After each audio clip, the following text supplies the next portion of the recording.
Hoy, en el camino perdido, Benito.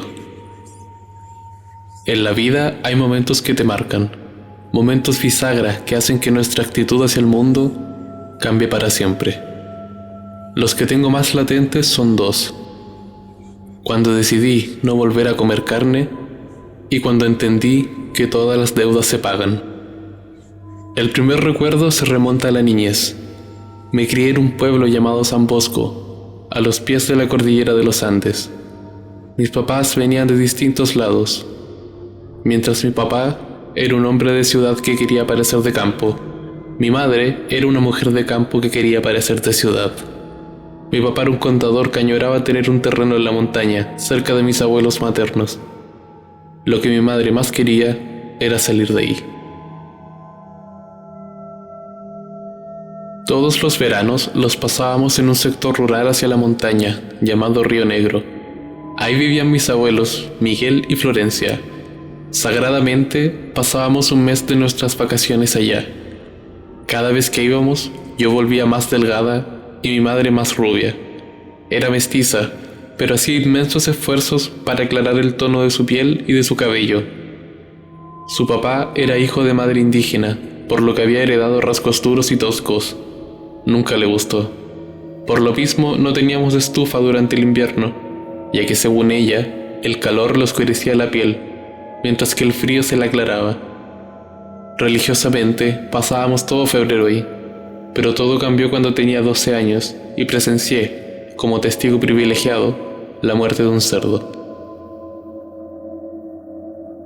Mi abuelo Miguel criaba chivos y ovejas, mientras que la abuela Florencia criaba cerdos para vender, y en verano, cuando iban los nietos, mataban uno para hacer longanizas, chicharrones, sopaipillas y demás. La abuela siempre pedía ayuda para esa actividad, para elegir al cerdo y matarlo, y la actividad era siempre la misma. Recogía un atado de cebollín y le cortaba las mechas. Las ponía en su puño, todas del mismo largo, y entre todos los primos salía el elegido quien sacara la más corta. Ese año me tocó a mí, para mi mala suerte, entre mis 14 primos. Una hembra de casi 100 kilos había muerto fortuitamente a mediados de noviembre del año anterior. No había muchos cerdos de donde elegir, solo quedaba un lechón de unos 3 meses. El pequeño tenía cara de niño, y pensaba llamarlo Diego, pero mi abuela me dio un palmetazo en la boca y me prohibió bautizarlo. «Cuesta más matarlo si le pones nombre», me dijo. Ya había llegado la fecha, aún la recuerdo, 6 de febrero. El abuelo Miguel decía que era mala suerte matar un cerdo antes del almuerzo y después de la 11, por lo cual tuvimos que hacerlo a media tarde, con el sol en todo lo alto, con el sudor corriendo por nuestras frentes. Yo había escuchado de mi primo Esteban que a los cerdos los mataban de un mazazo en la frente, pero este era demasiado pequeño. No tuve que imaginar demasiado cómo terminarían con su vida.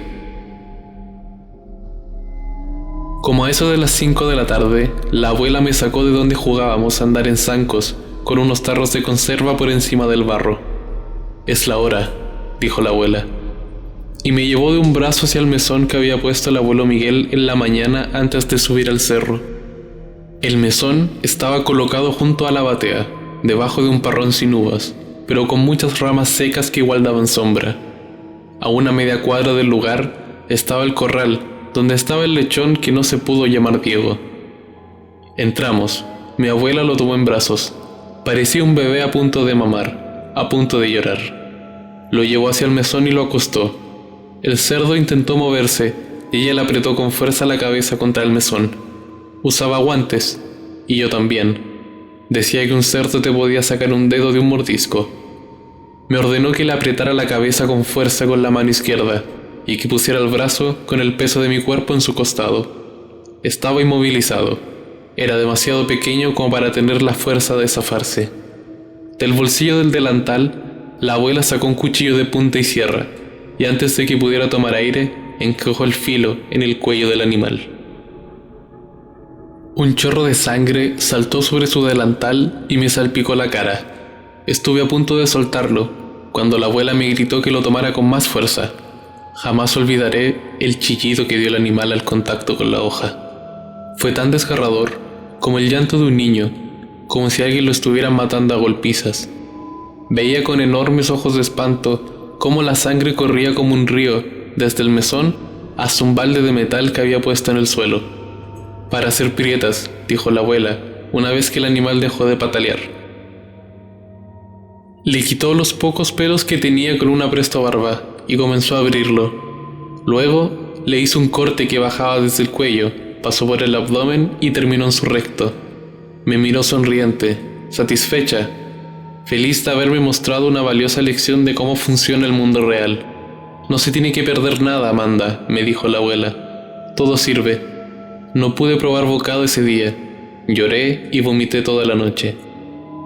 Pasaría el resto de mi vida sin comer carne. El otro recuerdo que cambió mi vida sucedió hace un par de semanas. Mi mamá había vuelto de su visita bimensual a la peluquería, cada día más pálida, cada día más rubia. Ahora volví un poco más llorosa que de costumbre. Pregunté si había pasado algo. «Murió Benito», dijo. Benito era un compañero de curso, el payaso del curso, muy bajo para la edad que tenía, el menor de su familia. Sus otros 3 hermanos, Adolfo, Francisco y Augusto, me hacían confirmar que en este pueblo la Guerra Fría todavía no había acabado. Para la mayoría de las familias de la zona, el muro de Berlín aún estaba en pie. Había nacido con un problema genético. Tenía el corazón demasiado grueso, lo que le provocaba ohos, que todos sabíamos que le iban a quitar la vida antes de tiempo. Benito respiró por última vez poco después de cumplir los 15 años. Viniendo de un pueblo tan católico, no era de esperar que muchas voces anónimas hablaran de la enfermedad de Benito como un castigo divino. Otras más imaginativas hablaban de un pacto con el diablo. El papá de Benito, Horacio, había sido alguien del montón y se había visto con 3 hijos y otro en camino antes de los 25 años con su mujer que recién había cumplido los 20.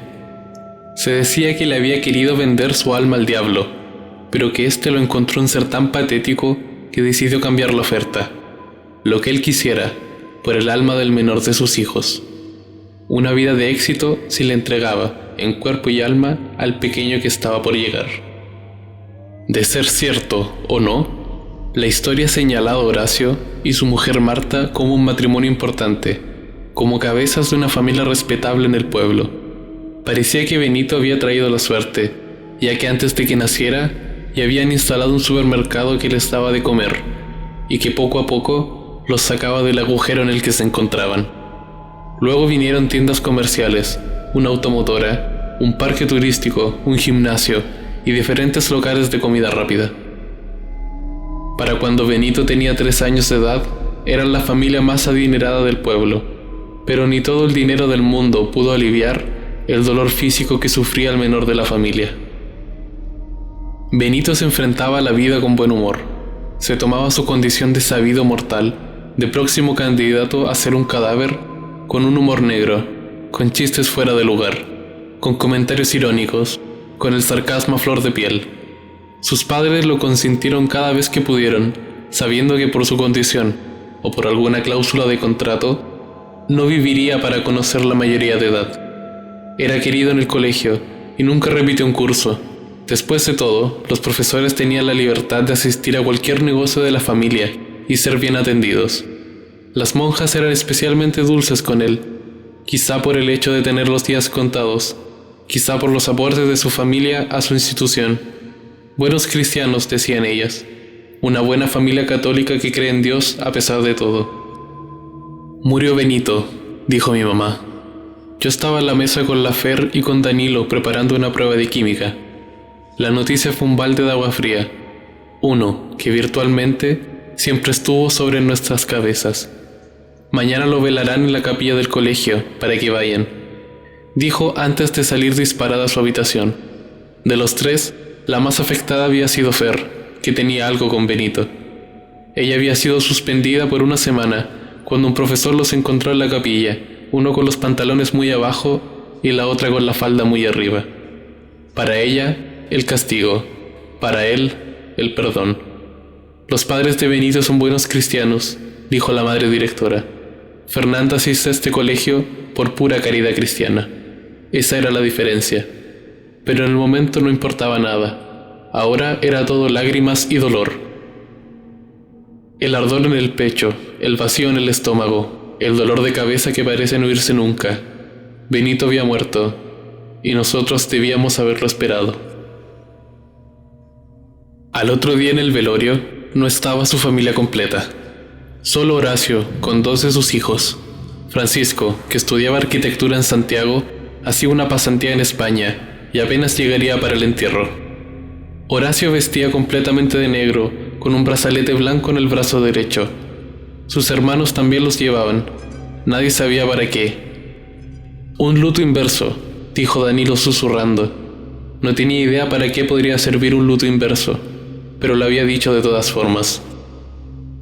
Junto al féretro había 2 grandes arreglos florales, uno con forma de la bandera chilena y otro con el escudo del pueblo, que era un fondo amarillo con el dibujo de un treile volando entre 2 cerros con el río Ñuble corriendo por debajo. El arreglo no cumplía con el diseño, pero se entendía su intención. Este pueblo aún no asume la muerte de la Unión Soviética, le dije a Danilo. Es todo chauvinismo y patriotismo de cuarta. Pero no era el momento. Dentro del pueblo, nunca lo era. Fernanda había llegado casi a rastras a la capilla. No quería ir, pero sentía que debía estar ahí. Le debía algo a Benito, al menos una despedida. El féretro estaba abierto al fondo de la sala, y la gente que miraba hacia adentro terminaba haciendo un gesto de terror, de sorpresa. Nos moríamos de la curiosidad con Danilo, pero nuestra amiga aún no estaba lista. La madre directora, tras ver el ataúd, se acercó a la familia y les susurró algo. Augusto, el mayor de los hermanos presentes, comenzó a gritar insultos contra la religiosa. Le gritaba que cómo se le ocurría decir esas barbaridades a su padre, mientras este y su hermano menor lo sujetaban para que no fuera a causar un escándalo mayor, al terminar por golpear a la anciana de hábito blanco. Esta retrocedió y se perdió entre los asistentes, que cada vez colmaban más el lugar. Danilo me susurró una vez, para preguntarme si es que había escuchado algo de lo que la monja le había dicho a la familia, pero no escuché nada, solo las groserías del hermano mayor. Veía como Fer, de a poco, tomaba aire para que le volviera el alma al cuerpo, para tomar fuerzas, pero éstas parecieron volver cuando la madre de Benito entró a la capilla y la miró. Se nos acercó y nos dio las gracias por venir, en especial a ella, que quizá cuántas veces había estado en su casa. Benito te quería mucho, le dijo, y ella no pudo contener más el llanto. Se abrazaron por unos momentos y se consolaron mutuamente. Con Danilo nos sentíamos cada vez más fuera de lugar, como si no perteneciéramos. Pusimos la mirada al frente, al altar, al féretro, y la imagen se repetía. El mismo gesto rápido de sorpresa, de terror, hasta asco, al mirar dentro del ataúd. La madre de Benito nos preguntó si habíamos ido a despedirnos, y respondimos que no. Ella tampoco había visto a su hijo desde el hospital. Su esposo se había encargado de todo. Ella se había descompuesto y pasado la noche desmayada y deshidratada en una cama del hospital. Nos invitó a que fuéramos todos juntos y aceptamos. Claramente, dimos un par de pasos hacia atrás con Danilo. Ellas irían adelante. Las que importaban, las que de seguro Benito querría haber visto. Todo el momento en la capilla fue un sueño letárgico para mí, y el grito a dúo de Fernanda y la madre de Benito me hicieron despertar. Se desplomaron en el suelo llorando. Parecía ser un dolor físico, como si les estuvieran encajando agujas en la punta de los dedos. Era un grito chillón, ahogado, doliente, y me recordó a mi infancia en Río Negro, a mi abuela Florencia, y al lechón que se retorcía en el mesón mientras se desangraba. Danilo dio una mirada al ataúd y tuvo que ahogar una arcada, y yo hice lo mismo. La cara de Benito parecía carbonizada, como si se hubiera comenzado a descomponer rápidamente, como si la carne se estuviera quemando desde dentro. Las miradas que antes habían sido para el contenido del ataúd Ahora eran acusaciones hacia Horacio, padre de familia, empresario, ciudadano ejemplar, hombre cristiano de buena fe. Como pueblo católico que cree en Dios, uno reconoce una obra del diablo cuando la ve. Para cuando enterraron a Benito, no era más que unos cuantos puñados de ceniza.